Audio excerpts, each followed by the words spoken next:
ఊరి మందిరం ఉండేది. అప్పుడు అద్దంకి నుండి ఇక్కడికి పరిచర్యకి నేను వస్తుండేవాడిని. అప్పుడు మాకు సేవకులు అక్కడ బర్నబాస్ గారు ఉండేవాడిని.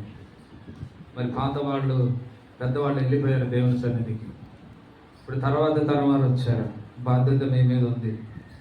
కాబట్టి ఏది ఏమైనప్పటికీ కూడా మరి మందిరం విస్తరించుటకు ప్రభు సహాయపడ్డారు. మరి అదే సమయంలో పరిచర్య కూడా విస్తరించబడాలి. అది చాలా ప్రాముఖ్యమైనది. మందిరం ఎలా విస్తరించబడిందో పరిచర్య కూడా విస్తరించబడాలి.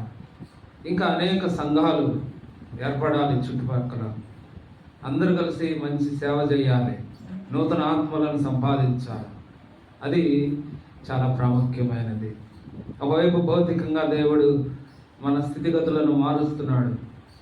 మరి చాలా చోట్ల మందిరం బాగా కట్టుకుంటారు, కానీ దేవుని సేవకుని ఇంటి గురించి ఆలోచన చేయరు. అయితే మీరు ఆలోచించి మందిరంతో పాటు మరి సేవకుని గృహాన్ని కూడా మీరు ఏర్పాటు చేశారు అని వింటున్నాం. చాలా సంతోషం. దేవుడి నిశ్చయంగా ఈ స్థానిక సంఘాన్ని, మిమ్మలను, మీ కుటుంబాలను, మీ గృహాలను దేవుడు నిశ్చయంగా ఆశీర్వదించునుగాక. మరి మనము అన్ని విషయాల్లో బాధ్యత కలిగి ఉంటే దేవుడు కూడా మన విషయమై బాధ్యత తీసుకుంటాడు. సరే, మనం వాక్యంలోకి వెళ్దాము. దేవుని మందిరం విస్తరించబడింది. ఈ దినము మరి ముఖ్యమైన విషయం ఏంటంటే దేవుని మందిరం. దేవుని మందిరం గురించి మొదట యాకోబుకు దేవుడు ప్రత్యక్షత ఇచ్చినట్టు మనకు తెలుసు. ఒక రాయిని నిలిపి నూనె పోసి ఇది నిత్యముగా దేవుని మందిరం అన్నాడు. దానికి బేతేలు అని పేరు పెట్టి వెళ్ళిపోయాడు. కాబట్టి మొదట దేవుని మందిరం అనేది అక్కడ వస్తుంది. రాయే మందిరం అయింది. భౌతికంగా కాలేదు, కానీ క్రీస్తు యేసును చూపిస్తున్న రాయి క్రీస్తు యేసు ద్వారా దేవుని సంఘము ఏర్పడినది. తర్వాత మోషే దినాల్లో ప్రత్యక్షపు గుడారాన్ని దేవుడు ఇచ్చాడు. ఆ నమూనాని ఇచ్చాడు. దేవుడు చెప్పినట్లుగానే మోషే సమస్తం చేశాడు. దేవుని యొక్క మహిమ ఆ ప్రత్యక్ష గుడారం మీద దిగి వచ్చింది. అది అయిపోయిన తర్వాత మరి మొట్టమొదట ఇలాంటి మందిరం లేక కట్టడ రూపకమైనటువంటి రాణుతో కట్టినటువంటి మందిరాన్ని ఎవరు కట్టారమ్మా? సొలొమోను రాజు కట్టాడు. మనం చదువుకున్న లేఖన భాగం అదే. కట్టడ రూపకమైనటువంటి మందిరం. క్రొత్త నిబంధనకు వస్తే క్రీస్తే దేవాలయం, విశ్వాసే దేవుని మందిరం. ఎన్నో విషయాలు ఉన్నాయి. సరే, ఇక్కడ సొలొమోను కట్టినటువంటి మందిరాన్ని గురించి మనం ఆలోచించినప్పుడు దాని యొక్క పూర్వస్థితికి వెళ్ళాలా. అసలు మందిరాన్ని గురించినటువంటి ఆలోచన ఎట్లా వచ్చింది అనేది మనము గ్రహించాలా. ఒకసారి ముందుకు వెళ్దాం రండి. సమూయేలు గ్రంథం, 2వ సమూయేలు గ్రంథం, 2వ అధ్యాయం. 2వ సమూయేలు 2వ అధ్యాయం 1వ వచనం నుండి. ఇది జరిగిన తర్వాత యూదా పట్టణములలోనికి నేను పోదునా అని దావీదు యెహోవా యొద్ద విచారణ చేయగా పోవచ్చునని యెహోవా అతనికి సెలవిచ్చెను. నేను పోవలసిన స్థలమేదని దావీదు మనవి చేయగా హెబ్రోనుకు పొమ్మని ఆయన సెలవిచ్చెను. చూడండి, ఇది జరిగిన తర్వాత అన్నాడు. అంటే ఏం జరిగిన తర్వాత అక్కడ సందర్భంలో? ఏమా చెప్పండి గట్టిగా. ఇది జరిగిన తర్వాత అన్నాడు. ఏం జరిగింది? 1వ అధ్యాయంలో మొదటి రాజు సౌలు చనిపోయాడు. దావీదు ఎంతో దుఃఖంతో 17వ వచనం నుండి 27వ వచనం వరకు ధనుర్గీతం ఒకటి రాశాడు. విలాపము సలిపాడు. ఎంతో దుఃఖపడ్డాడు. ఆశ్చర్యం వేస్తుంది కదా. దావీదును చంపడానికి సౌలు ప్రయత్నం చేసి చేసి చేసి విఫలమైపోయి ఆయన చనిపోతే దావీదు ఎంతో ఏడుస్తున్నాడు. నీ శత్రువు చనిపోతే ఏడుస్తావా, సంతోషిస్తావా? చెప్పండి. సంతోషిస్తాం కదా. అబద్ధం చెప్పాకండి, నిజమే చెప్పండి. కానీ దావీదుకి దేవుని మనస్సు ఉంది, దేవుని హృదయం ఉంది. సౌలు వెంటాడి చంపాలని ఎన్నో ప్రయత్నాలు చేశాడు. అలాంటి సౌలు చనిపోతే గుండెలు పగిలిపోయేటట్టుగా ఏడ్చి కన్నీరు కార్చి ఎంతో దుఃఖాన్ని వ్యక్తం చేశాడు. ఎందుకంటే అతడు తనకు రాజు. ఎవరు? సౌలు. దేవుడిచ్చినటువంటి అతడు దుర్మార్గుడైతే కావచ్చు, కానీ దేవుడిచ్చినటువంటి రాజు చనిపోతే ఎంతో దుఃఖపడ్డాడు. కనుక మనము కూడా నేర్చుకోవాలా దావీదును బట్టి. ఇక్కడ ప్రార్థన చేశాడు. సౌలు చనిపోయిన తర్వాత నేను ఎక్కడికి పోవాలయ్యా అని దేవునికి ప్రార్థన చేశాడు. అప్పుడు దేవుడు నేను యోధా పట్టణమునకు పోవచ్చునంటే పోవచ్చు అన్నాడు. మళ్ళీ ప్రార్థన చేశాడు, నేను పోవలసిన స్థలం ఏదంటే అప్పుడు హెబ్రోనుకు పొమ్ము అన్నాడు. అప్పుడు అక్కడికి వెళ్ళాడు దావీదు. తన కుటుంబాన్ని తీసుకొని హెబ్రోనుకు వెళ్తే ఏం జరిగింది చూడండి. 4వ వచనం, అంతటా యూదావారు అక్కడికి వచ్చి యూదావారి మీద రాజుగా దావీదునకు పట్టాభిషేకము చేసి. కానీ దావీదులో ఉన్న ప్రార్థనా జీవితం మనకి ఎంతో మాదిరిగా ఉంది. యూదా పట్టణాలకు పోవచ్చా పోకూడదా అని అడిగితే దేవుడు ఏం చెప్పాడు? పోవచ్చు అని చెప్పాడు. మనం ఏది అడిగితే దానికే సమాధానం ఇస్తాడు దేవుడు. కోర్టులో కూడా మనం ఏది అప్పీల్ చేస్తామో జడ్జి గారు కూడా అదే జడ్జిమెంట్ ఇస్తాడు, దాని మీదనే ఇస్తాడు, కానీ పక్కకు పోడు. మనం అడిగిన దాన్నే ఇస్తాడు. పోవచ్చు అంటే పొమ్మన్నాడు. ఏ పట్టణానికి పోవాలని మరలా అడిగితే అప్పుడు చెప్పాడు. ఏమని చెప్పాడు? హెబ్రోనుకు వెళ్ళు అని చెప్పాడు. ఎక్కడికి వెళ్ళమన్నాడు? హెబ్రోన్ పట్టణానికి వెళ్ళన్నాడు. అక్కడికి దేవుని మాట ప్రకారం వెళ్ళిన కారణాన్ని బట్టి ఇక్కడ ఏమైనాడు దావీదు? యూదావారి మీద రాజు అయ్యాడు, పట్టాభిషేకం చేశాడు. చూడండి, దేవుని చిత్తానికి లోబడట ద్వారా రాజు అయినాడు దావీదు. సుమారు 7 సంవత్సరాల 6 మాసాలు హెబ్రోనులో రాజుగా యూదావారిని పరిపాలన చేస్తూ వచ్చాడు. కనుక మనము కూడా దేవుని చిత్తమునకు లోబడితే, దేవుడు చెప్పింది చేస్తే దేవుడు మనల్ని ఏం చేస్తాడు? ఆశీర్వదిస్తాడు. ఒక గొర్రెల కాపరి రాజు అవ్వటం అనేది ఎంతో ఆశ్చర్యకరం కదా. ఊహకందని గొర్రెల కాపరి రాజు అవ్వటం ఏంటి?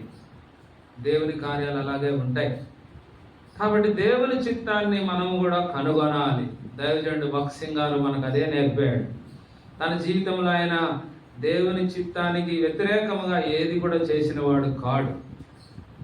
తన సేవ ఆరంభ దినాల నుండి ముగింపు వరకు దేవుని చిత్తమును కనుగొని దేవుని చిత్తానికి సమర్పించుకున్నాడు. కాబట్టి దేవుడు తన దాసుని సేవను ఎంతో ఆశీర్వదించాడు. కనుక మనము కూడా ఆ విధంగానే ఆ అడుగుజాడలో మనం ముందుకు వెళ్ళాలి. తర్వాత మనం కొంచెం ముందుకెళ్తే ఇదే 2వ సమూయేలు గ్రంథం 3వ అధ్యాయం. సౌలు కుటుంబీకులకును దావీదు కుటుంబీకులకును బహుకాలము యుద్ధము జరగగా దావీదు అంతకంతకు ప్రబలెను, సౌలు కుటుంబం అంతకంతకు నీరసే. ఇద్దరు ఇశ్రాయేలీలే. మరి సౌలు కుటుంబమునకును దావీదు కుటుంబమునకును బహుకాలం ఏం జరిగిందంట? ఇది చాలా విచారంగానే ఉంది. ఇశ్రాయేలీలే, ఇద్దరు దేవుని బిడ్డలే, మరి యుద్ధం జరిగిందంట. దేవుని బిడ్డల మధ్య యుద్ధాలు మంచిది కాదు. మనము పోరాడవలసింది అపవాదితో అని క్రొత్త నిబంధనలు స్పష్టంగా పౌలు గారు రాశాడు. కనుక మనం యుద్ధం చేయాల్సింది సాతానుతో అని అనుచరులతోనే, కానీ మనుషులతో కాదు, మరి విశేషంగా విశ్వాసులతో కాదు. కానీ ఒకే సంఘములో ఇద్దరి పెద్దల మధ్య యుద్ధం జరుగుతూ ఉంటుంది. కోల్డ్ వార్ అంటారు దాన్ని. ఏమంటారు? కోల్డ్ వార్ అంటే పైకి కనపడదు కానీ లోపల లోపల జరుగుతూ ఉంటుంది. అర్థమవుతుందని చెప్పేది. కానీ ఇది క్షేమం కాదు సంఘానికి. విశ్వాసికి మధ్య యుద్ధం జరుగుతూ ఉంటుంది. ఇది మంచిది కాదు. ఇక్కడ సౌలు కుటుంబమునకును దావీదు కుటుంబమునకును బహుకాలం జరుగుతుందంటే యుద్ధం. అయితే సౌలు కుటుంబము నీరసిల్లిపోయింది, దావీదు కుటుంబము అంతకంతకు ప్రబలినది, వర్ధిల్లినది. కారణం ఏంటి? మనకు తెలుసు. సౌలు ఎలాంటి వాడు? సౌలు అహంకారం, సౌలు అవిధేయత గలవాడు. కానీ దావీదైతే దీనుడు, విధేయత గలవాడు. దేవుడు హెచ్చరించగానే లోబడిపోయేవాడు, సరి చేసుకునేవాడు, ఒప్పుకునేవాడు. ఇది దావీదు యొక్క లక్ష్యం. మనం లేఖనాలను పరిశీలిస్తే మనందరూ తెలుసు, సౌలు చేసిన పాపం కంటే దావీదు చేసిన పాపము ఎన్నో రెట్లు ఎక్కువ. ఘోరమైన పాపం చేశాడు. అయినా దావీదు ఒప్పుకొని విడిచిపెట్టిన కారణాన్ని బట్టి కనికరించబడ్డాడు, ఆశీర్వదించబడ్డాడు. కుటుంబం వర్ధిల్లింది. సౌలు అవిధేయతను బట్టి సింహాసనాన్ని పోగొట్టుకున్నాడు. కుటుంబం కూడా అంతకంతకు నేర్చెల్లిపోయింది. కనుక నీవు నీ కుటుంబము ఆశీర్వదించబడాలంటే నీలో తగ్గింపు అవసరము. దీనుడుగా ఉండాలి, దీనత్వం కలిగి ఉండాలా, దేవుని మాటకు లోబడాలి. దావీదు అలా దేవుని హృదయానుసారుడని పేరు తెచ్చుకున్నాడు. కాబట్టి మనం కూడా దీనులంగా ఉంటే దేవుడు మనల్ని ఆశీర్వదిస్తాడు. ఈ విధంగా దావీదు యూదా వారి మీద పట్టాభిషేకం పొందాడు. 7.5 సంవత్సరాల తర్వాత ఏమైందో చూడండి. 5వ అధ్యాయము 2వ సమూయేలు 5వ అధ్యాయం 1వ వచనం. ఇశ్రాయేలు వారి సకల గోత్రముల వారు హెబ్రోనులో దావీదునొద్దకు వచ్చి, చిత్తగించుము, మేము నీ ఎముకనంటిన వారము, రక్త సంబంధులం. పూర్వకాలమున సౌలు మా మీద రాజై ఉండగా నీవు ఇశ్రాయేలీలను నడిపించేవాడవై ఉంటివి. అయితే ఇప్పుడు నీవు ఇశ్రాయేలీలను నట్టి నా జనులను పాలించు వారి మీద అధిపతివై ఉందువని యెహోవా నిన్ను గురించి సెలవిచ్చి ఉన్నాడని చెప్పిరి. ఇప్పుడు మిగిలిన 11 గోత్రాల వారు వచ్చారు. మొదట యూదా గోత్రంలోన ప్రజల మీద రాజైనాడు. ఇప్పుడు సకల గోత్రముల వారు వచ్చి వారు అంటున్నారు, మేము నీ ఎముకనంటిన వారము, రక్త సంబంధులు. దావీదు యూదా గోత్రానికి చెందినవాడు. మిగిలిన 11 గోత్రాల వారు వచ్చారు. ఇక్కడ మనం చూస్తే వీళ్ళందరూ కూడా రక్త సంబంధులే. తండ్రి ఒకడే, తల్లులు వేరు. మరి లేయాకు, రాహేలుకు, వారిద్దరి దాసీలకు నలుగురికి జన్మించిన వారే ఈ 12 మంది యాకోబు యొక్క కుమారు. తండ్రి ఒకడే, తల్లులు వేరువేరుగా ఉన్నారు. కనుక వారు అంటున్నారు, మేము నీ రక్త సంబంధులము, నీ ఎముకనంటిన వారం అంటున్నారు. నీవు మాకు రాజుగా ఉండుము అని చెప్తున్నారు. దేవుడే వారిని నడిపించాడు. 3వ వచనంలో మనం చూసినట్లయితే హెబ్రోనులో వారందరూ వచ్చి ఇశ్రాయేలు వారి మీద రాజగుట్టకై వారు దావీదునకు పట్టాభిషేకము చేసిరి. ఏం చేశారమ్మా? 2 పట్టాభిషేకాలు పొందాడు దావీదు. మొదట యూదావారు, తర్వాత సకల గోత్రముల వారు, ఇశ్రాయేలీలందరూ 12 గోత్రాల వారు వచ్చి తమ మీద రాజుగా దావీదుకు పట్టాభిషేకం చేశారు. చూడండి, దేవుడు హెబ్రోనుకు వెళ్ళమంటే వెళ్ళాడు. కాబట్టి ఇప్పుడు ఏమయ్యాడు రాజు దావీదు? మొదట యూదా వారి మీద రాజు అయ్యాడు, తర్వాత సకల గోత్రముల వారి మీద, అంటే 12 గోత్రాల వారి మీద, ఐక్య ఇశ్రాయేల్ అంటారు. తర్వాత ఇశ్రాయేల్ దేశం చీలిపోయింది. రెహబాము కాలంలో దేశం 2 ముక్కలైంది, ఉత్తర భాగం, దక్షిణ భాగం అని. ఇప్పుడు అందరూ కలిసి ఉన్నారు. దావీదు కాలంలో మొదటి రాజు సౌలు అవిధేయతను బట్టి పడగొట్టబడ్డాడు. ఇప్పుడు 12 గోత్రాల వారికి రాజు అయ్యాడు. ఇంకా హెచ్చించబడ్డాడు దావీదు, ఇంకా ఘనపరచబడ్డాడు. కారణం ఏంటంటే, నన్ను ఘనపరచు వారిని నేను ఘనపరచు. దావీదు తన జీవితంలో దేవునిని ఘనపరుస్తున్నాడు కాబట్టి దేవుడు కూడా దావీదును ఘనపరుస్తున్నాడు, దావీదును హెచ్చిస్తున్నాడు. పిల్లరా, మన జీవితంలో మనం నేర్చుకోవాలి. మనము దేవుణ్ణి మొదట ఘనపరచాలి. ఆయన మనము ఘనపరిస్తే ఆయన కూడా మనల్ని ఏం చేస్తాడు? ఘనపరుస్తాడు. అక్కడ సమూయేలు గ్రంథంలో అంటాడు, ఎవరైతే ఆయనను తృణీకరిస్తారో వారు కూడా తృణీకరించబడతారు.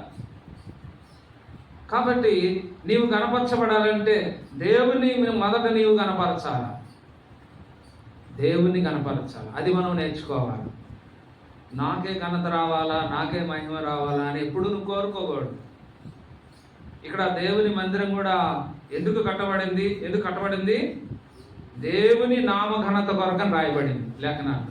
దేవుని నామ ఘనత, ఆయన ఘనత కొరకు, నీ ఘనత కొరకు కాదు మందిరం కట్టేది, నీ పేరు కొరకు కాదు. చాలాసార్లు నా మందిరం అంటాం కదా, పొరపాటు. అది నీ మందిరం అయితే నువ్వే ఉంచుకో, అది దేవుని మందిరం కాదు. మందిరం దేవునికి ప్రతిష్ఠ చేసిన తర్వాత అది ఎవరిది కాదు, అది దేవునిది అంతే. అది ఎవరిది, ఏ మనుషునిది కాదు, దేవునిది. ప్రతిష్ఠించడం అంటే అర్థం అది, ఇది మాది కాదు, ఇది నీది మాత్రమే అని అర్థం. ఇప్పుడు విస్తరించబడిన ఈ మందిరమును వాక్యము ద్వారా, ప్రార్థన ద్వారా ప్రతిష్ఠిస్తున్నాము అంటే ఈ మందిరం అంతా కూడా ఎవరిది? దేవుని. రెండవది, స్థానిక సంఘం ఉంది ఇక్కడ. మీరందరూ కలిసి ఇది మాది అని చెప్పవచ్చు, తప్పులేదు. అంతేగాని నాది అని ఏకవచనం ఎప్పుడు వాడబాకండి. సేవకుడు కావచ్చు, ఒకవేళ మొత్తం నీ డబ్బుతో నువ్వు కట్టించినా నాది అని అనకూడదు, అంతే. మందిరం అన్న తర్వాత దేవుని. రెండవది, స్థానిక సంఘంగా ఉన్న మీరందరూ ఇది మాది అని చెప్పవచ్చు, తప్పులేదు. అంతేగాని నాది అని అనకూడదు, దేవునికి అది అవమానం. కాబట్టి ఆయన మహిమ కొరకు, ఆయన ఘనత కొరకు ఆనాడు దావీదు మందిరం కట్టాలని అనుకున్నాడు. చూడండి, సమూయేలు 2వ గ్రంథంలోనే 7వ అధ్యాయం, 2 సమూయేలు 7వ అధ్యాయము 13. అతడు నా నామ ఘనత కొరకు ఒక మందిరమును కట్టించును. దేవుడు చెప్తున్నాడు దావీదుతో. సందర్భం చూస్తే దావీదు కట్టాలనుకున్నాడు, కానీ దేవుడు కట్టద్దు, నీవు రక్తం ఒలికించావు యుద్ధాలు చేసి, కాబట్టి రక్తం ఒలికించిన చేతులతో నాకు మందిరం కడతావా? కట్టద్దు, నీ కడుపును పుట్టబోతున్న కుమారుడు నాకు మందిరం కడతాడు, నా నామ ఘనత కొరకు. కాబట్టి మనము దేవుణ్ణి కనపరచాలి. ఈ మందిరం ద్వారా దేవునికే ఘనత, దేవునికే మహిమ. ఏ మనుషునికి ఘనత రాకూడదు, ఏ మనుషునికి మహిమ రాకూడదు, ఎవరు కూడా అర్హులు కానే కాదు. కాబట్టి ఘనత మహిమకు అర్హుడు దేవుడే. ఇక్కడ మొదటి వచనం నుండి మనం చదువుకుంటే, నెమ్మది కలిగిన తర్వాత దావీదుకు, నేను దేవదారు రాణుతో కట్టిన నగరిలో నివాసం చేయటం ఏంటి, దేవుని మందిరము డేరాలో ఉండడం ఏంటని తనకు ఎంతో బాధ కలిగింది. ఇశ్రాయేలు ప్రజలు ఐగుప్తును విడిచిపెట్టి కనాను వచ్చిన తర్వాత సుమారు 440 సంవత్సరాల వరకు మందిరాన్ని గురించిన ఆలోచన ఎవడు చేయలే. ప్రతి ఒక్కరూ కనాను వచ్చిన తర్వాత ఇల్లు కట్టుకోవడం, ప్రతిష్టలు చేయటం, గృహప్రవేశాలు చేయటమే సరిపోయింది. ఎవడి ఇల్లు వాడు కట్టుకోవడమే సరిపోయింది, కానీ దేవుని ఇల్లు గురించిన ఆలోచన ఎవడికి పట్టల. కానీ మొట్టమొదటి ఆలోచన ఎవరికి వచ్చింది? దావీదుకి వచ్చింది. కానీ ఇప్పుడు దాకా చెప్పిందంతా ఇంట్రడక్షన్, అసలు వాక్యంలోకి నేను ఇంకా పోలా. అమ్మాయి ఎన్ని గంటలు చెప్తాడు అనుకుంటున్నారేమో, సమయానికి ముగిస్తాడు. దావీదుకి వచ్చింది. ప్రతి ఒక్కరూ ఆ కనాను దేశం చేరి ఇళ్ళు కట్టుకొని హాయిగా అక్కడ నివాసం చేస్తున్నారు. మరి యెహోషువ ఉన్నాడు కనాను దేశంలో నాయకుడు, ఆయన చనిపోయాడు. తర్వాత న్యాయాధిపతులు వచ్చారు, న్యాయాధిపతులు దాదాపు 13 మంది వచ్చారు. మరి వారి కాలంలో ఎవరికి కూడా పట్టలేదు. దాదాపు 440 సంవత్సరాలు ఎవరు కూడా ఆలోచన చేయలే. దావీదుకు వచ్చింది మొట్టమొదటి ఆలోచన దేవుని మందిరాన్ని గురించి. కానీ దీన్ని బట్టి మనం ఏం నేర్చుకోగలం? దావీదు నుండి దేవుని మందిరం పట్ల ఆసక్తి కలిగి, నేను ఈ నగరంలో ఉండటం ఏంటి, దేవుని మందస్థము డేరాలో ఉండటం, ఇది అన్యాయం కదా. అంటే దేవుడి కంటే నేను గొప్ప కాదు కదా. ఈ వైభవం అంతా ఎవరిచ్చారు నాకు? దేవుడు ఇచ్చాడు. లేకపోతే ఎక్కడ అడవిలో గొర్రెలు కాసుకునేవాడిని. అట్లాంటి నన్ను సింహాసనం మీద కూర్చోబెట్టాడు. కాబట్టి దేవుడు నాకు ఈ యొక్క ఘనతనిచ్చాడు, ఈ ఆధిక్యత ఇచ్చాడు. కానీ దేవుని మందసమేమో గుడారంలోనే ఉంది అని మందిరం కట్టాలనుకుంటే, అప్పుడు ప్రవక్త ద్వారా దేవుడు మాట్లాడాడు, దావీదు నేను ఎప్పుడైనా ఎవరినైనా అడిగానా? దేవదారు రాణులతో కట్టిన ఒక మందిరాన్ని నిర్మించమని ఎప్పుడైనా నేను అన్నానా? చూడండి, దేవుని మందిరం కంటే కూడా ఇశ్రాయేల్ ప్రజలు సురక్షితముగా, క్షేమముగా, ఆశీర్వాదకరంగా ఉండడమే ఆయనకు ఇష్టమైంది. ఏదో మందిరం కట్టి దానిలో విలాసవంతంగా ఉండాలనేది దేవుని ఉద్దేశం కాదు. మన ఆలోచనలన్నీ ఇట్లాగే ఉంటాయి కదా. కానీ దేవుని సంఘం ముఖ్యం. ఇప్పుడు ఈ యెహోషువ మందిరం అంటే ఇది దేవుని సంఘము. తిమోతి పత్రికలో పౌలు గారు అంటాడు, దేవుని మందిరం అనగా జీవము గల దేవుని సంఘము. కనుక రాళ్లతో కట్టబడిన ఈ మందిరం కంటే ఇక్కడ కూడుకునేటువంటి పరిశుద్ధులు, రక్షించబడిన వారు, క్రీస్తు రక్తముతో విమోచించబడిన ప్రజలు దేవునికి ఎంతో శ్రేష్ఠులు. అర్థమవుతుందా? కనుక మీ క్షేమం చూస్తున్నాడు దేవుడు. ఎవరి క్షేమం చూస్తున్నాడు? తన ప్రజల క్షేమం చూస్తున్నాడు. మీరు అభివృద్ధి చెందితే చాలు ఆయనకు సంతోషం. మీరు ఆత్మీయంగా ఫలిస్తే చాలు ఆయనకు అదే ఆనందం. కాబట్టి దేవుని సంఘమే ముఖ్యం. అందుకే 440 సంవత్సరాలు మందిరం లేకపోయినా దేవుడు సనగలేదు, గొనగలేదు. యెహోషువ నువ్వు ఎందుకు కట్టించలేదు, న్యాయాధిపతులతో మీరెందుకు కట్టించలేదు అని అనలా. ఎప్పుడు కూడా అదే అంటున్నాడు ఇక్కడ. నేను ఎప్పుడైనా అన్నాను ఎవరితోటైనా నాకు మందిరం కట్టించమని? నీకు వచ్చిన ఆలోచన, తొందరపడవాకు దావీదు, నువ్వు కాదు కట్టవలసింది, నీ కుమారుడు కడతాడు. నువ్వు కట్టొద్దంటే వెంటనే సామాగ్రి అంతా సిద్ధం చేశాడు, పని ఆపేశాడు, కట్టలేదు. దేవుని మాటకు లోబడ్డాడు. కనుక దేవుని మందిరం పట్ల దావీదుకి ఎంతో శ్రద్ధ ఉంది, ఎంతో ఆసక్తి ఉంది. కీర్తనకారుడు 69వ కీర్తనలో మనం చూసినట్లయితే ఒక మాట మనందరికీ తెలుసు, జ్ఞాపకం చేసుకుందాం. 9వ వచనం చదవండి ఎవరైనా. 69వ కీర్తన 9వ వచనం. నీ ఇంటిని గూర్చిన ఆసక్తి నన్ను భక్షించి ఉన్నది. దావీదు రాసిన 69వ కీర్తనలో ఈ మాట అన్నాడు, నీ ఇంటిని గూర్చిన ఆసక్తి నన్ను భక్షించినది. కాబట్టి దేవుని మందిరాన్ని గురించిన ఆసక్తి కలిగిన వాడు. భక్షించింది, నన్ను తినేసింది అంటున్నాడు. దాని మీద ఆకలి దప్పికలు కలిగిన వాడు దావీదు. మన ఇంటి మీద ఆకలి దప్పిక ఉంది, కానీ దేవుని మందిరం మీద ఆకలి దప్పిక లేదు. మన ఇల్లు ఈనాడు ఎలా ఉన్నాయి చెప్పండి? ఏమా మన ఇల్లు ఇట్లా రేకులతో ఉన్నాయా? చెప్పండి. ఏ ఇంట్లో ఉంటున్నావు? ఊరింట్లో ఉంటున్నావా? రేకుల ఇంట్లో ఉంటున్నావా? లేక పెంకింట్లో ఉంటున్నావా? కొంతమంది ఉంటే ఉండొచ్చేమో, కానీ దాదాపు అందరు కూడా ఇవన్నీ తీసేసుకొని మంచి ఇల్లు కట్టించుకుంటున్నారు. మంచిదే, సంతోషమే, కట్టించుకోవద్దని చెప్పట్లా. మరి నీ ఇల్లు బాగుండాలా, దేవుని ఇల్లు బాగుండాలా? నీ ఇంటికంటే దేవుని ఇల్లు బాగుండాలా? అర్థమవుతుందా? నీ ఇంటికంటే దేవుని ఇల్లు ఇంకా బాగుండాలి. నీ ఇల్లు బాగుంటుందని చెప్పట్లా దేవుడు. కట్టుకో, మంచిదే, దేవుడి శక్తి ఇచ్చినంత వరకు. అయితే నీ ఇంటికంటే దేవుని ఇంటిని గురించిన ఆసక్తి నీకు ఇంకా ఎక్కువగా ఉండాలా? దావీదు నుండి మనం నేర్చుకుంటున్నాం. కనుక ఆసక్తి కలిగి ఉండాలా దేవుని సంఘం పట్ల, దేవుని సేవ పట్ల, దేవుని పరిచర్య పట్ల. ఏముండాలి నీకు? ఆసక్తి ఉండాలా. మందిరం విస్తరించారు, మంచిది, పరిచర్య కూడా విస్తరించాలి. అనేక మంది సేవకులు ఇంకా లేవాలి, బోధకులు లేవాలి, పరిచారకులు లేవాలి, ఇంకా ఆశీర్వదించబడాలా. 93లో నేను వచ్చినప్పుడు చాలామంది ఉండేవారు సహోదరులు. కొంతమంది ప్రభు దగ్గరికి వెళ్ళిపోయారు.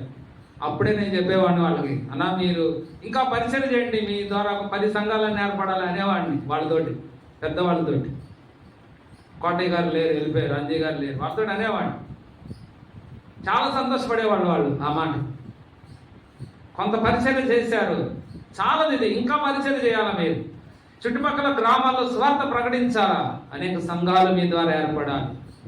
రాకడ దినాల్లో ఉన్నాము కాబట్టి కొన్ని ఆత్మలను మీరు ప్రభు కొరకు సంపాదించాలి. అదే పరిచయం విస్తరించడం అంటే.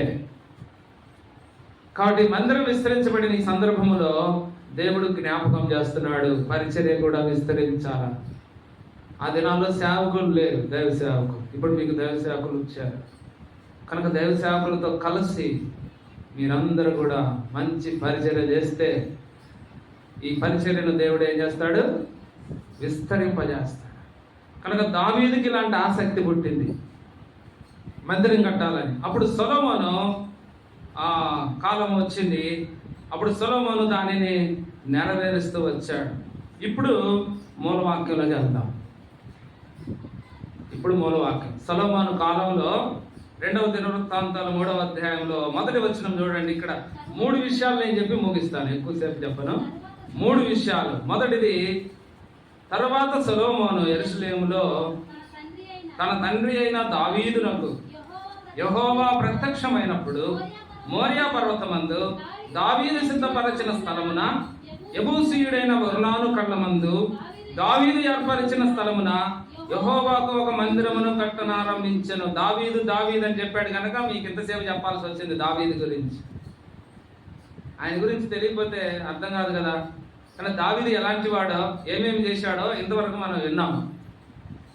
వింటమే కాదు, మనం కూడా అలాగునా ఉండాలి. ఇప్పుడు మొదటి మాట మనం చూసినట్లయితే, ఈ యొక్క మందిరము కట్టబడినటువంటి స్థలం ఉంది, ఇక్కడ కాలం ఉంది, కొలతలు కూడా ఉన్నాయి. మందిరం కట్టబడిన స్థలము, కాలము, కొలతలు.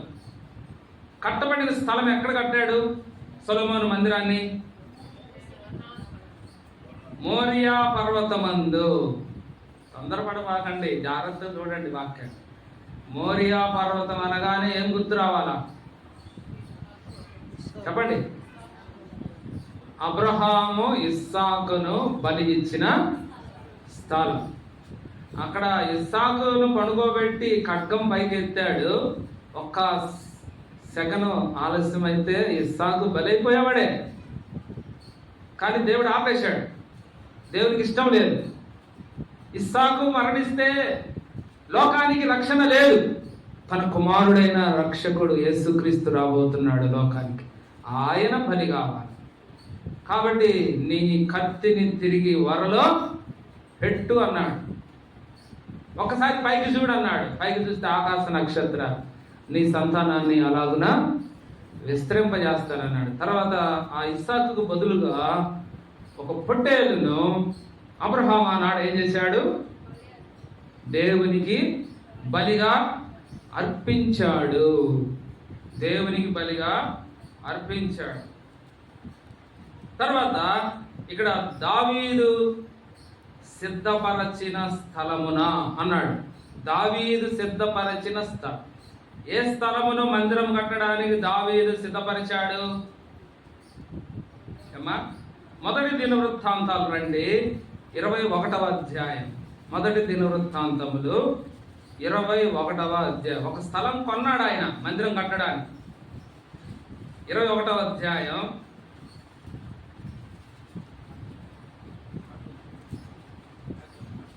మొదటి దినవృత్తాంతాలు 21వ అధ్యాయము మీరు 24వ వచనం నుండి చదవండి. రాజైన దావీదు, అట్లు కాదు, నేను నీ సొత్తును ఊరక తీసుకొని యెహోవాకు దహన బలులను అర్పించను, న్యాయమైన క్రయధనం ఇచ్చి దాన్ని తీసుకొందునని వర్ణానుతో చెప్పి ఆ భూమికి 600 తులముల బంగారమును అతనికి ఇచ్చాను. కనుక 600 తులముల బంగారానికి కొన్నాడు. ఎవరి దగ్గర? వర్ణాను దగ్గర. 20వ వచనం. వర్ణాను అప్పుడు గోధుమలను నూర్చుచుండెను. వర్ణాను కళ్ళమందు గోధుమలను నూర్చుతున్నాడు. అప్పుడు దావీదు అక్కడికి వెళ్ళాడు. కనుక దావీదు సిద్ధపరిచిన స్థలము వర్ణాను కళ్ళం. ఇతనికి అరౌనా అని కూడా పేరు కలదు వర్ణానికి. కన్ఫ్యూజ్ అవ్వకండి. కాబట్టి ఈ యొక్క స్థలమును 600 తులముల బంగారం నుంచి దావీదు కొన్నాడు. దేవుడు సిద్ధపరిచిన స్థలం. అక్కడ సొలొమోను దేవుని మందిరాన్ని కట్టాడు. ఇప్పుడు మనం చూస్తున్నాం యెరూషలేము పట్టణంలో 34 ఎకరాల స్థలం అది.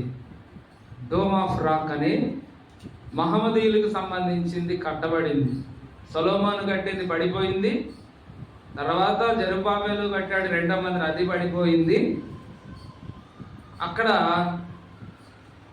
మసీదు అల్ అక్సా అనే ఒక మసీదు కూడా ఉంది ఆ డోమ్ ఆఫ్ రాక్ దగ్గరలో. కనుక ఆ స్థలం అన్నమాట. ఇక్కడ మనం నేర్చుకోవాలి, దావీదు బలులు అర్పించాడు. 26వ వచనం చూడండి. పిమ్మట దావీదు యెహోవాకు అచ్చట ఒక బలిపీఠమును కట్టించి దహన బలులను సమాధాన బలులను అర్పించి యెహోవాకు మొరపెట్టగా ఆయన ఆకాశములో నుండి దహన బలిపీఠపు మీదికి అగ్ని వలన అతనికి ప్రత్యుత్తరం ఇచ్చెను.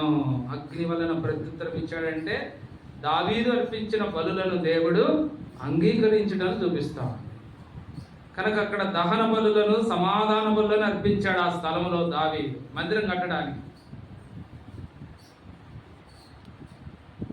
అంతకుముందు అబ్రహాము కూడా తన ఒక్కగానొక్క కుమారుడైన ఇస్సాకును అక్కడే బలి ఇవ్వాలని చూడగా ఇస్సాకుకు బదులుగా పొట్టేలు బలిగా అర్పించబడింది. ఆ స్థలములో మందిరము కట్టబడినది. బలులు అర్పించబడిన స్థలములో ఏముంటది? రక్తం ఉంటది. ఏముంటదమ్మా? రక్తం. రక్తం చిందించబడింది. పాత నిబంధనలో బలుల ద్వారా దేవుణ్ణి ఆరాధించారు భక్తులు. అలానే బలుల ద్వారానే ఆ గొర్రెలు మేకల యొక్క రక్తం ద్వారా సంవత్సరానికి ఒకసారి అర్పించడం ద్వారా పాపాలు క్షమించబడేవి. కానీ క్రొత్త నిబంధన ఈ దినాల్లోకి వచ్చేసరికి క్రీస్తు ప్రభు యొక్క శిలువ బలి ద్వారానే పాపికి రక్షణ. కనుక మందిరము ఎక్కడ కట్టబడింది? ఏ స్థలంలో కట్టబడింది? ఎక్కడైతే రక్తం చిందించబడిందో, రక్తం ఒలికించబడిందో ఆ స్థలములోనే దేవుని మందిరము నిర్మించబడినది. అంటే దాని అర్థం ఏంటి? క్రీస్తు ప్రభు యొక్క శిలువ బలి ద్వారానే దేవుని సంఘము ఉద్భవించింది. క్రీస్తు రక్తము లేకుండా దేవుని సంఘమే లేదు. పాపాలు పోవటానికి అన్ని మత గ్రంథాలు చెప్తున్నాయి, రక్తం చిందించబడాల. మన వేదాలు కూడా చెప్తున్నాయి, ఆ రక్తము పరమాత్మునిదై ఉండాలి. ఎవరు రక్తం చిందించారు చరిత్రలో పాపుల కొరకు? ఏ దేవుడైనా ఏ దేవత అయినా రక్తం చిందించడం జరిగిందా? రక్తం తాగిన వాళ్ళు ఉన్నారు, కానీ రక్తం ఇచ్చిన వాళ్ళు ఎవరు? ఎవరు లేరు. ప్రభువు యేసు ఒక్కరే పాపి అయిన మానవుని కొరకు తన స్వంత రక్తాన్ని చిందించినాడు, సొంత రక్తాన్ని అర్పించాడు. ఆ రక్తము శక్తి కలిగిన రక్తం.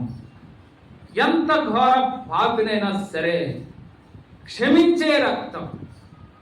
హెబ్రీ పత్రికలు అంటాడు, నీతిమంతుడైన హేబేలు రక్తము కంటే క్రీస్తు యొక్క రక్తము, ప్రోక్షించబడిన రక్తము, శక్తి కలిగిన రక్తం.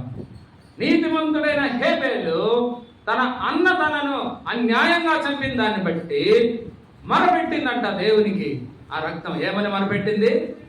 నా అన్న నన్ను అన్యాయంగా చంపేశాడు, కాబట్టి నా అన్నను శిక్షించు శిక్షించు శిక్షించని నీతిమంతుడైన హేబేలు రక్తం మరపెట్టింది. కానీ కలువరి శిలువలో క్రీస్తు యొక్క రక్తము ఏమని మొరపెట్టింది? తండ్రి, వీరేం చేయించున్నారో వీరు ఎరుగరు, వీరు ఎవరిని చంపుతున్నారో వీరు ఎరుగరు, వీరికి తెలియదు. కనుక దయచేసి వీరిని క్షమించు, వీరిని క్షమించు. క్షమించని క్రీస్తు రక్తము మొరపెట్టేది. శిక్షించు అని మొరపెట్టిన రక్తం గొప్పదా? క్షమించు అని మొరపెట్టిన రక్తం గొప్పదా? ఏమ్మా, ఏది గొప్పది?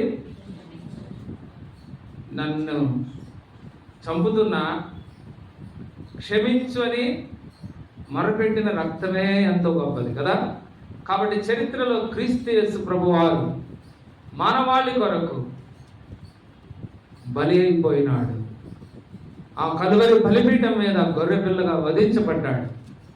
ఆయన దేవుని గొర్రెపిల్ల తన ప్రశస్తమైన రక్తం కార్చాడు. ఇక్కడ కూర్చున్న వారు మందిరంలో ఉన్నా సరే, మీరు బయట ఉన్నా సరే, మైక్ ద్వారా దూర ప్రాంతాన్ని వింటున్న వారు ఎవరైనా సరే, ఇంకా పాపంలోనే నీవు జీవిస్తూ పాప క్షమాపణ పొందక నీవు ఉన్నట్లయితే ప్రభువైన యేసును అంగీకరించు.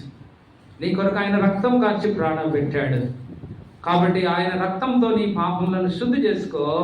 యేసు రక్తమని ప్రతి పాపమును కూడా కడిగి ఏం చేస్తుంది? నిన్ను పరిశుద్ధపరుస్తుంది.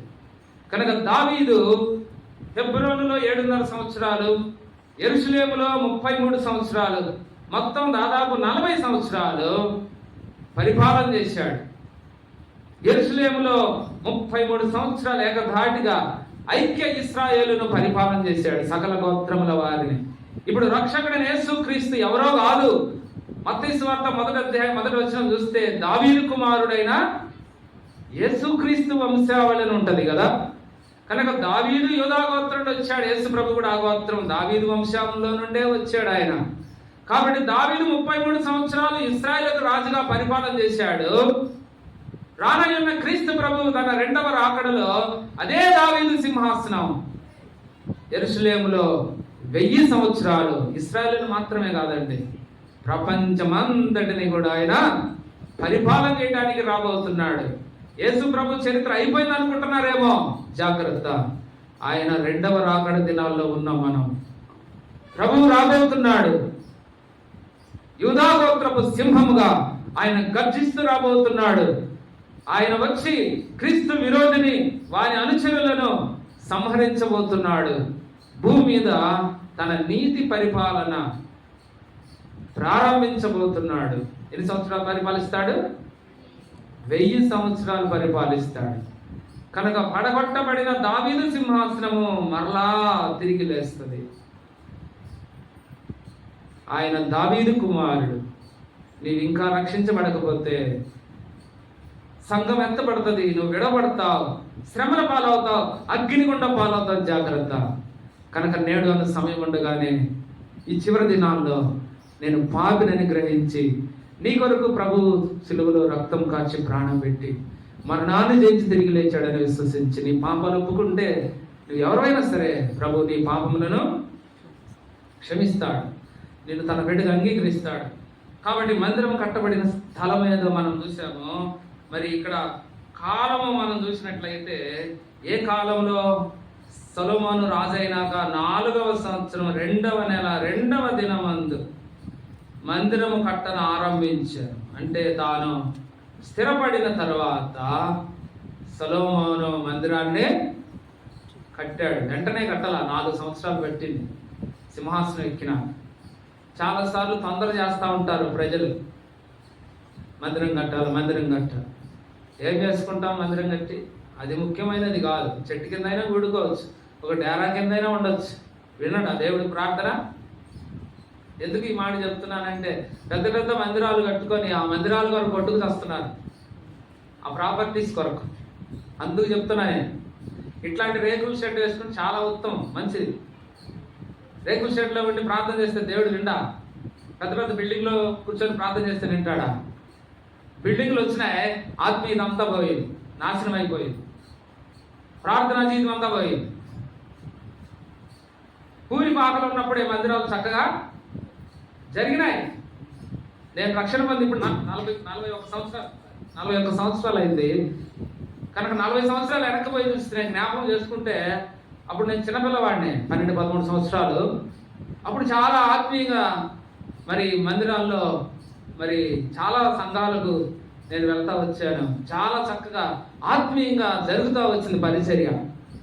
ఈ బిల్డింగ్లు వచ్చిన తర్వాత అంతా పాడైపోయింది. ఆత్మీయత లేదు, క్రమము లేదు, పెద్ద చిన్న గౌరవం లేదు. అంతా లోకం, శరీరం ప్రవేశించింది సంఘంలో. మీ గురించి చెప్పట్లా, మళ్ళీ అట్లా అనుకోబాకండి, జనరల్గా చెప్తున్నా. అయితే అవసరతను బట్టి మందిరం విస్తరింపజేసుకున్నారు. చాలా సంతోషం. మిమ్మలను ప్రకాశం జిల్లాలో ఉన్న అందరి సేవకుల తరఫున మిమ్మలను అభినందిస్తున్నాను. మంచి ఇల్లు కట్టారు సేవకునికి. అయితే ఇంతటితో మీ పని అయిపోలా. అసలు పని మిగిలి ఉంది. భౌతికమైన మందిర నిర్మాణాలు అయిపోతున్నాయి కానీ ఆత్మ సంబంధమైన మందిరం ఇంకా పూర్తి కాల. 2000 సంవత్సరాల నుండి దేవుడు కడుతుంటే సాతానుడు దొరికిన చోటల్లా పడగొడతా వస్తున్నాడు. ఒకవైపు దేవుడు కట్టుకుంటూ పోతున్నాడు, ఆయన పని ఆయన చేస్తుంటే సాతాను కూడా వాడి పని వాడు చేస్తున్నాడు. కనుక సాతానికి ఎంత అనుభవం ఉంది? 2000 సంవత్సరాల అనుభవం ఉంది. జాగ్రత్త వాడితోటి. ఎక్కడ ఎవరిని ఎట్ట ప్రేరేపిస్తాడో తెలియదు, ఏ వైపుకి వస్తాడో తెలియదు. వెలుగుదూత వేషం వేసుకొని వస్తాడు. కనుక పేతుల్లోనే సాతానుడు ప్రవేశించాడు కదా. పేతులు ఏమన్నాడు? సాతానా, సిలువ నీకు దూరం అవును కాక అంటున్నాడు. ఎవరు? పేతులు. అప్పుడు ప్రభు పాపం వచ్చింది, సాతాన ముందు నా వెనక అన్నాడు. సాతాను ఆయనలో జరపడ్డాడు పేతుల్లో. మనం ఏ పాట వాళ్ళమే. కాబట్టి దేవుని పని చెడగొట్టడానికి సాతానుడు పొంచి ఉంటాడు. జాగ్రత్త, ఎంతో మెలకు కలిగి ఉండాలి. ఇప్పుడు ఇక్కడ కొలతలు చూస్తే 60 మూరలు, 20 మూరలు, ఇట్లా 30 మూరలు, 120 మూరలు, ఇవన్నీ ఇక్కడ కనిపిస్తున్నాయి కదా. కనుక ఇవన్నీ కూడా 10 సంఖ్యతో భాగారించబడతాయి. 10తో అవి కొట్టివేయబడతాయి. వీటన్నింటిలో 10 ఉంది, నిక్షిప్తమై ఉంది. 10 అనే సంఖ్య క్రమమును చూపిస్తుంది. దేన్ని చూపిస్తుంది? క్రమమును చూపిస్తాం. ఇశ్రాయేలు ప్రజలను క్రమములో ఉంచడానికి ఎన్ని ఆజ్ఞలు ఇచ్చాడమ్మా దేవుడు? 9 ఎందుకు ఇవ్వలేదు? 11 ఎందుకు ఇవ్వలేదు? 10 ఇచ్చాడు ఆజ్ఞ, తన ప్రజలను క్రమపరచుటకు. కాబట్టి దేవుని సంఘములో దేవుని ప్రజలంగా మనము క్రమశిక్షణ కలిగి ఉండాలి. దైవజనుడు భక్సింగ్ గారు క్రమశిక్షణకు మారుపేరు. ఎవరైనా అటు ఇటు తిరిగినా, దిక్కులు చూస్తున్నా, పులిపీటి మీద నుండి కిందకి దిగి చెవి పట్టుకొని నలిపేవాడు. అవసరమైతే గట్టిగా ఒక చెంప మీద కొట్టేవాడు యవనస్తు. అర్థమవుతుందా? ఇప్పుడు కనుక మేము ఆ పని చేస్తే మీరు ఊరుకుంటారా? చెప్పండి.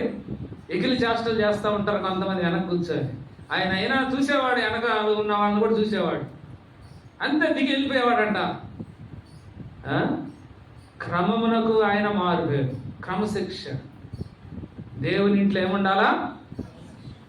ఎవరు నేర్పించేది? ఒక వాక్యం చదువుతాము. గలతీ పత్రిక 5వ అధ్యాయము 25-26 వచ్చిన. గలతీ 5వ అధ్యాయం. దేవుని మందిరంలో కూడుకొనుచున్న మీరు క్రమశిక్షణ కలిగి ఉండాలి. ఆత్మను అనుసరించి జీవించువారమైతిమా. చదువు.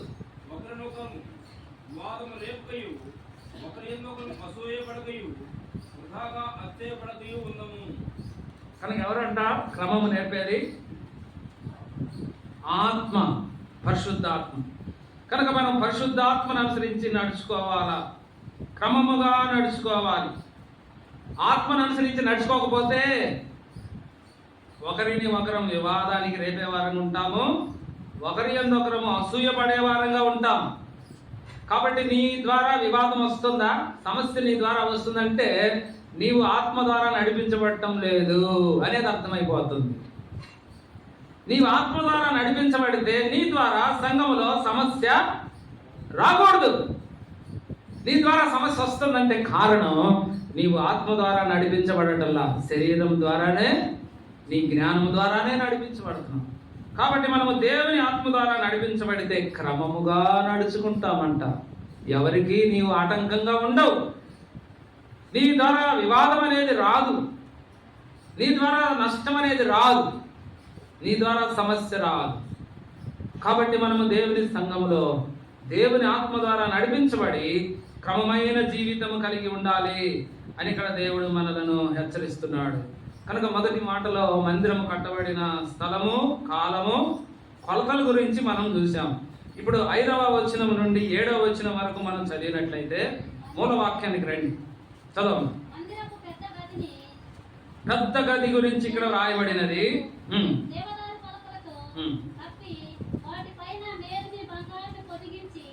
పైభాగమున ఖర్జూరపు చెట్ల వంటి పనియు గొలుసుల వంటి పనియు చెక్కించి ప్రశస్తమైన రత్నములతో దాన్ని అలంకరించెను. ఆ బంగారము పర్వాయిము నుండి వచ్చినది. మందిరపు దూతలను స్తంభములను దాని గోడలను దాని తలుపులను బంగారముతో పొదిగించి చూడు, దూలాలు స్తంభాలు గోడలన్నీ బంగారంతో పొదిగించబడ్డాయి. గోడల మీద కెరూబులను చెక్కించెను. చాలు. ఇక్కడ మనం చూసినట్లయితే మందిరపు పెద్ద గది అన్నాడు, అంటే పరిశుద్ధ స్థలం. ప్రత్యక్ష గుడారంలో కూడా పరిశుద్ధ స్థలం అని ఉంది. అందులో బల్ల, దీపవృక్షము, ధూపవేదిక ఇవి ఉంటాయి. ఇక్కడ ఖర్జూరపు చెట్ల గురించి చెప్పాడు. ఖర్జూరపు చెట్ల వంటి పని. ఖర్జూరపు వృక్షము నీతిమంతులకు సాదృశ్యం కీర్తనకారుడు అన్నాడు కదా. కాబట్టి మనం నీతిమంతులముగా ఖర్జూర వృక్షం వలె మువ్వవేయాల. తర్వాత ప్రశస్తమైన రత్నములతో అలంకరించబడినది ఈ పెద్ద గది, పరిశుద్ధ స్థలం. ఎవరు రత్నాలు? దేవుని ప్రజలే. ఈనాడు నువ్వు ఒక రత్నం లాగా ఉండాలి దేవుని మందిరంలో. రత్నం లాగా రత్నం చాలా విలువైనది కదా. రత్నం చాలా విలువైనది. నువ్వు కూడా చాలా విలువైన వ్యక్తిగా ఉండాలా. నీ విలువలు దిగజార్చుకోవద్దు. ఈనాడు విశ్వాసుల యొక్క నైతిక విలువలు పడిపోతున్నాయి. మనం దేవుని ప్రజలు అన్న సంగతి మర్చిపోతున్నాం. లోకస్తుల్లాగా ప్రవర్తిస్తున్నాం. మనము రత్నం లాంటి వారు, దేవుని ప్రజలు విలువ కలిగిన వారు, క్రీస్తు రక్తముతో కడుగబడిన వారు. మనం ఎంత ప్రశస్తమైన వారో చాలాసార్లు ఈ విషయాన్ని మనం మర్చిపోయి లోకస్తులాగా ప్రవర్తిస్తున్నాం, విలువలేని వారంగా ఉంటున్నాం. కనుక నీవే ఒక రత్నము అని గుర్తుపెట్టుకో. తర్వాత అన్నీ కూడా ఆ పెద్ద గదిలోకి పోయి ఎడు చూసినా కూడా ఏం కనపడుతుంది? అంతా బంగారంతో పొదిగించబడి ఉన్నది. ఎడు చూసినా బంగారమే. అలాగే నీ జీవితంలో ఎటు చూసినా బంగారము దేవుని యొక్క దైవత్వానికి గుర్తు. నీవు కూడా దైవికమైన వ్యక్తిగా ఉండాలి. నీలో ఏమి చూసినా, నీ మాటలు, నీ చూపులు, నీ పనులు, నీ ప్రవర్తన, ఏది చూసినా దైవత్వానికి సంబంధించిందై ఉండాలి. ఉన్నామా? అలాగునా? మనలో దైవిక గుణగణాలు ఉంటున్నాయా? ఇందాక దావీదు గురించి చూసాము కదా. సౌలు రాజు చనిపోతే ఎంత ప్రలాపించాడు, ఎంత ఏడ్చాడు, ఎంత బాధపడ్డాడు.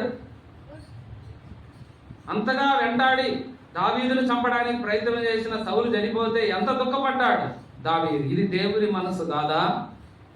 ఇది దైవత్వము కాదా? అనేక ఏండ్ల నుంచి దేవుని మందిరానికి వస్తున్నావు, దేవుని వాక్యం వింటున్నావు. నీలో దైవత్వం ఉందా?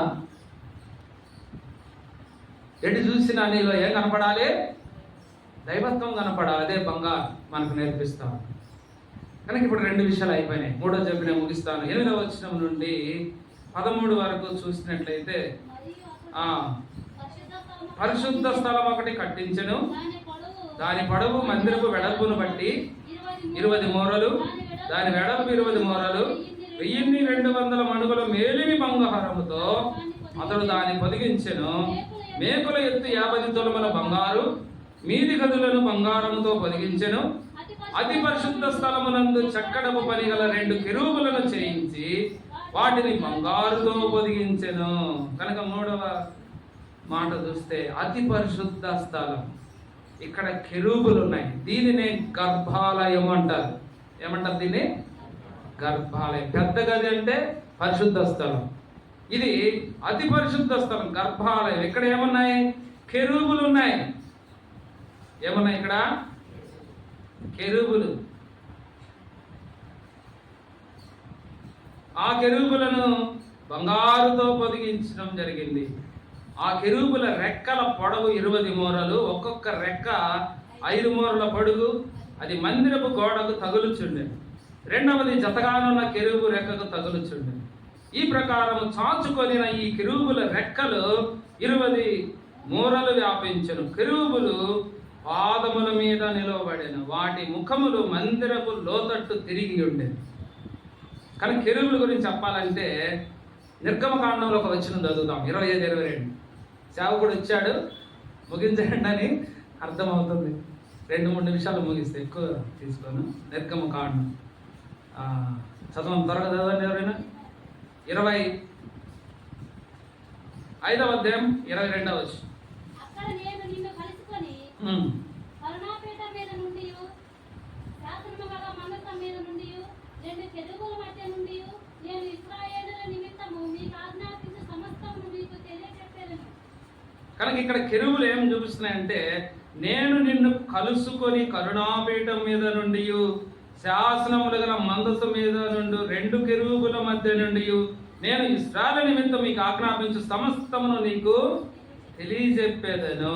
కెరూబులు దేవుడు మానవులు కలుసుకునే స్థలం, మధ్య స్థలం అన్నమాట. కెరూబులు అనేవి దేవుడు మానవుడు. దేవుడు ఎలాంటి వాడు? ఇందాక ఆరాధన వాక్యంలో విన్నాం, దేవుడు మహా పరిశుద్ధుడు. మానవుడు ఎలాంటి వాడు? మానవుడు ఘోరమైన పాపి. ఈ ఇద్దరిని కలిపిన వాడే రక్షకుడైన యేసుక్రీస్తు. మీరు కృప చేతనే రక్షించబడ్డారు. కాబట్టి మహాపరిశుద్ధుడైన దేవుణ్ణి ఘోర పాపైన మానవుని మహాకృప కలిపింది, ఐక్యపరిచింది. ఇద్దరిని ఐక్యపరిచింది. ఆకాశానికి భూమికి మధ్య వేలాడినాడు ప్రభు, తన మహాకృపను చూపాడు. కనుక కెరూబులు దేవుని మహాకృపను చూపిస్తున్నాయి. ఇక్కడ రక్షకుడైన యేసుక్రీస్తులో ఆ కృప నెరవేర్చబడుతూ వచ్చింది. సంఘంలో కూడా ఏముండాలా? అపోస్తల కార్యాలు 11:23లో అంత్యోకయ సంఘం గురించి ఉన్నది. అంత్యోకయ సంఘము దేవుని కృపతో నిండి ఉన్నదంట. కనుక సంఘములు ఏముండాలా? దేవుని కృప. ఏ కృప నిన్ను రక్షించిందో ఆ కృపతో సంఘము నింపబడాలి. కొలస్సీ 4:6లో మీ సంభాషణ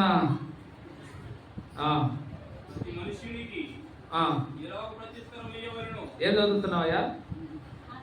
చదువు, కింద చదువు, మనకు కావాల్సిన పాయింట్ చదువు, టైం కలిసి వస్తుంది.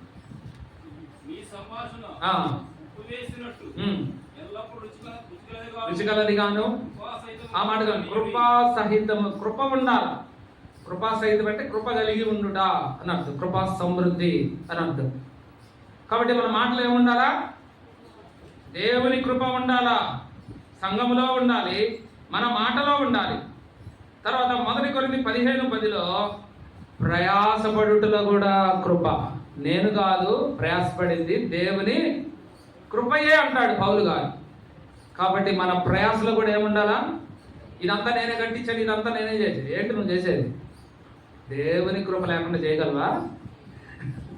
చెప్పండి.